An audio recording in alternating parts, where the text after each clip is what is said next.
Que você que lida com o público e você também precisa se apresentar, até que ponto você usa dessa transformação que você faz para o personagem, daquilo que é seu, ou você carrega depois que você vai para casa, não só o personagem, mas toda a característica dele, a transformação, até em termos de maquiagem, de produção, de cuidado que você precisa ter para manter aquele personagem. Eu sou muito relaxado, sabe? Eu não tenho muito isso de vaidade, não.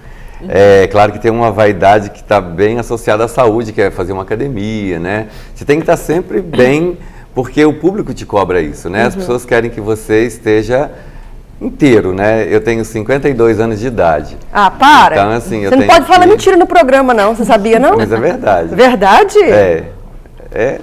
Então, meu filho, que beleza, viu? É? Parece nunca. Obrigado. Nunca. Isso é bom pra você? Tá vendo? Já ficou vaidoso. Já fiquei vaidoso. Não, verdade. Não daria nunca. É a maquiagem. É a maquiagem. É a maquiagem. Então, assim, a gente tem uma vaidade que é natural. Eu vi ela falando e gostei das Você tá do lado de duas Julianas, dela. tá? Essa Juliana tá Juliana também. É. Então, aí as duas são muito sábias e igualmente belas, né? É difícil até não ter vaidade, né? Elas são muito bonitas. Obrigada. Mas eu vi um filme há muitos anos atrás, que o finalzinho do filme marcou muito para mim, que foi sobre O Advogado do Diabo. Vocês lembram desse filme? Sim. E no final fala da vaidade. Então, assim, eu não tenho faculdade, assim como vocês fizeram, eu não fiz faculdade. Então, tudo que eu aprendi foi no teatro, foi na vida, foi no cinema. E isso marcou muito a minha vida, sabe? Ele falando que o mal da humanidade é essa vaidade. Então, eu prefiro, sabe, não ter muito essa vaidade exacerbada, não. Tem um carinho comigo, até porque a gente, né, é o templo onde habita Deus, então a gente tem que se cuidar mesmo. Mas eu acho que tudo em excesso é ruim, inclusive a vaidade. Nós estávamos, inclusive, já tendo iniciado um pouco desse assunto, mas ainda não concluído, a questão dessa vaidade. Você poderia chamar de vaidade aquilo que é zelo pessoal. Então, eu deixei a para casa para as duas aqui, no intervalo, no bloco anterior, para vocês comentarem um pouquinho para mim, né? Em que nível de motivação, que quando leva alguém a uma ação, que eu posso considerar vaidade ou apenas um zelo pessoal? Como é que se faz essa distinção? Bom, quando a gente pensa primeiro em vaidade, a gente tem que pensar na constituição do sujeito. Lá na infância, a vaidade está intimamente ligada à questão narcísica mesmo. Então, esse narcisismo ele faz parte da constituição da personalidade, onde os pais falam para o bebê, desde bebezinho, falam assim: "Oh, meu filho, você está lindo, você está andando, você está falando, parabéns". Então, isso já começa a constituir o sujeito e ele já começa a sentir aquilo que ele tem de bom. Passando um pouco naquilo que ele falou, Carlos, seu nome? Carlos Nunes, isso. Bom, falando um pouco pensando um pouco junto com Carlos, essa questão da vaidade, ela pode estar intimamente ligada com a imagem pessoal, mas também pode estar ligada a essa questão de se reconhecer ou ser reconhecido pelo outro, ser admirado pelas pessoas. Essa admiração, ela já vem ao longo da vivência, na adolescência, por exemplo, nessa parceria de grupos.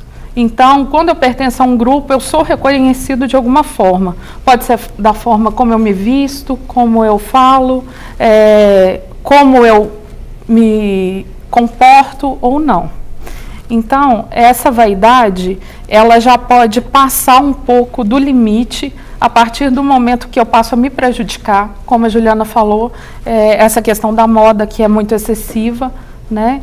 E exige muito da pessoa, então que ela se adapte à questão, por exemplo, da magreza, né? Que hoje é tão cultivada nas passarelas e no mundo da moda.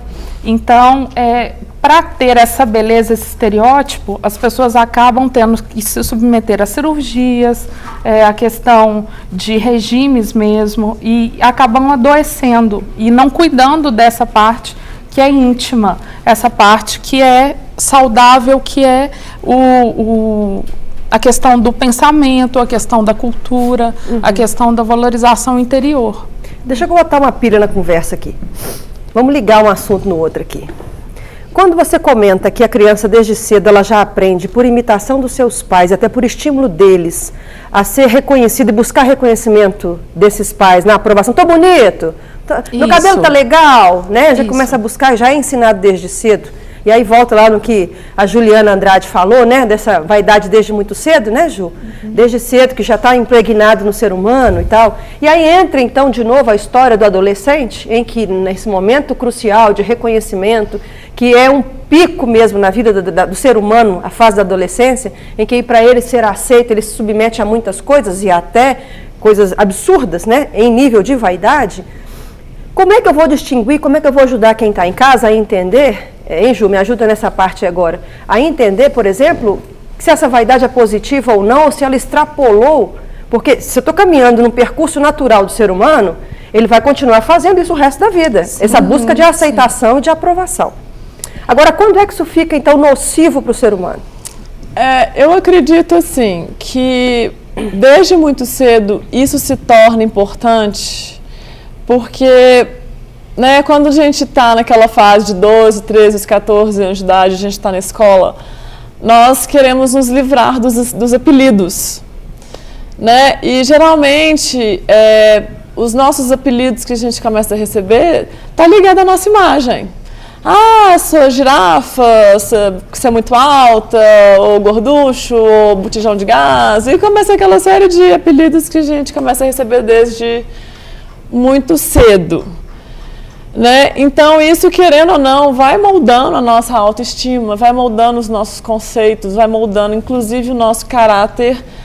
E se você é belo, você já é automaticamente aceito em qualquer grupo, seja dentro ou fora da escola, de casa ou de onde você vai. Há controvérsias, tá, Ju? Se você é muito bela, você é rejeitado de cara. Nós não somos do páreo dessa pessoa, afasta de nós. Tem esse lado também. Mas assim... Já, né? Essa é normal. Por favor, ele é muito lindo. Eu, ao contrário. Ele é muito lindo. Eu nunca quis sair com gente bonita. Não realça a minha feiura. Mas realmente, assim, no meu convívio, eu vi que a beleza, ela abre muitas portas. Inclusive, assim, você já sabe que... né, no mundo onde eu convivi, no meio onde eu convivi desde muito cedo, aos 15 anos de idade, assim, eu já fui modelo, depois eu me tornei estilista, comecei a trabalhar fora do Brasil. Eu fiquei muito tempo fora do Brasil quando eu comecei a fotografar moda. Então, assim, eu cresci com adolescentes que, pelo fato delas serem discriminadas esteticamente falando, elas começaram a ir para um padrão destrutivo, né? Que agora a gente pode entrar nessa questão da autodestruição em pós da vaidade, porque você começa a voltar para anorexia, você começa a querer, assim, ter pele, cabelo igual das pessoas, porque... Segura então, Ju, segura aí, que tem uma pessoa querendo participar, acho que vai entrar nesse assunto que você está falando, pra você não concluir, não. Quer ver? A Geisiane aqui de Belo Horizonte quer entrar no bate-papo. Seja bem-vinda ao bate-papo. Oi. Bom dia. Bom dia. Tudo na paz aí? Na paz. É muito vaidosa você? Eu? É. Não, eu não gosto de ser vaidosa, não. Não? Não. O que você quer comentar ou fazer uma pergunta? Fica à vontade, querida. É porque, assim, sobre a vaidade, é muito ruim, sabe? Então, assim, Deus não gosta de vaidade. O que você entende por vaidade? O que a pessoa faz para poder mostrar que ela é vaidosa? Assim, colocar maquiagem, pintar as unhas. Entendi. Né, colocar brilho, essas coisas assim. Aí fica vaidosa. Entendi. Muito vaidosa. Aí eu não gosto. Aí a pessoa se acha muito. Isso, se acha. Não, tá ótimo, Geisiane. Obrigado pela sua participação, viu, querida? De nada. Deus te abençoe. Com quem que eu falo? Adriane. Adriane. Adriane com Y no final. Ah! Viu? Muito bem. Deus te abençoe, amada. Tchau. Pois é, então, assim, continuando, você vê garotas desde muito cedo que elas, né, querem atingir aquele padrão que é estipulado pela moda, pelas revistas de moda, pela mídia. E você começa a fazer coisas, assim, aberrantes, sabe? A anorexia é uma delas. Eu eu tive amigas que morreram em relação... Por causa da anorexia. Por causa da anorexia. Isso até, inclusive, o que essa garota que ligou agora, ela falou, a gente começa a ter um consumismo voltado para isso. Se você olhar hoje no mercado de marketing, as mulheres são as maiores consumistas quando o assunto é roupa, sapato, maquiagem, salão, tudo isso. É verdade, é o Igor ali. Então, assim, deixa eu botar uma coisa puxa a outra. Deixa eu botar a psicóloga na conversa aqui. Ô, Ana, o povo está tão fraco de mente assim? Está tão necessitado de aprovação que cada hora tem que ter uma roupa, um negócio diferente para poder ser reconhecido? Está desse nível a competência mental das pessoas? O que acontece? A gente consegue perceber, como a Juliana falou, que as pessoas hoje em dia, existe esse estereótipo sim, as pessoas acabam atendendo a essa expectativa, só que é sempre buscando atender a um desejo que é do outro e não ao desejo próprio. Então as pessoas têm uma dificuldade maior de refletir sobre aquilo que elas querem, o propósito de vida que elas têm e passam a atender expectativas. A orientação que a gente oferece é o seguinte: desde pequeno, quando a gente consegue elogiar o filho fica super feliz, a criancinha. Ela fala, nossa, minha mãe me achou bonita, minha tia me achou bonito. Então, essa fase ela é fundamental na infância, mas ela tem que cessar. A gente tem que conseguir substituir isso por outras coisas, porque senão a criança cresce com esse desejo de atender sempre ao desejo, aos olhares do outro, para ter aquele reforço positivo, aquele elogio, aquela sensação prazerosa aí, que ela sempre tem na infância. Isso. Então, quando a gente pensa num adulto que hoje tem esse problema, vamos dizer, que a vaidade ela chega a ser um problema, a gente pode prestar atenção lá atrás que existe um excesso desde pequeno. E essa tentativa de corresponder ao olhar e ao desejo do outro. Na realidade, chega a ser algo mesmo comprometedor, que fala assim, olha, eu só me sinto reconhecido e amado quando alguém enxerga em mim beleza. Isso. E aí complica. Ô, Carlos, deixa eu colocar uma pergunta para você. Todo ator gosta de aparecer. Sim. Porque, no fundo, ele é com a apresentação dele claro. que ele faz o trabalho dele. Os aplausos e o reconhecimento entraria nesse nível de vaidade que nós estamos dizendo? Para algumas pessoas, sim. Tem gente que leva o personagem para casa e essas pessoas sofrem muito. Por quê? Eu estou acostumado a lotar o Palácio das Artes, são 1.700 lugares. E quando eu falo acostumado é porque eu já lotei mais de 10, 15 vezes o Palácio das Artes. E aí você tem 1.700 pessoas te aplaudindo e gritando bravo no final e assoviando e tal. E você sai dali sozinho e vai para sua casa sozinho e vive sozinho e faz tudo sozinho. Então, se você deixar que aqueles aplausos continuem repercutindo no seu dia, na sua noite, na sua vida, você vai transformar a pessoa mais triste e solitária do mundo. Porque aquelas pessoas, elas querem aplaudir o seu trabalho, elas gostam do seu trabalho. Mas elas não gostam de você, a pessoa. Nem te conhece para isso. Quem gosta de você, pessoa, é o seu pai, a sua mãe, o seu namorado, seu marido, sua esposa e tal. É quem gosta de você, né? Não é o público. E então, a gente conhece, né? E muita gente confunde isso. Agora, eu fiquei meio impressionado com a participação da telespectadora, que falou que achava que era ruim pintar as unhas e tal, não sei o quê.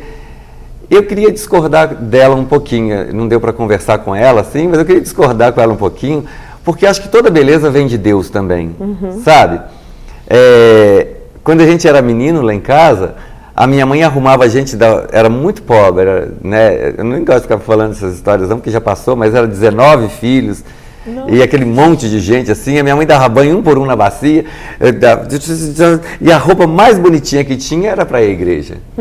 O melhor que a gente tinha era para ir à igreja, porque Deus merece o melhor. E eu vejo que até hoje na minha casa é assim, sabe? O lugar que a gente vai mais bonito, mais arrumado é na igreja. A gente não sei, a gente não tem essa vaidade, assim, eu não sinto que todo mundo lá em casa tenha essa vaidade dessa beleza, de querer essa beleza, mas todo mundo lá em casa tem essa coisa de se aprontar para ir para a igreja. Porque eu acho que a beleza vem de Deus também.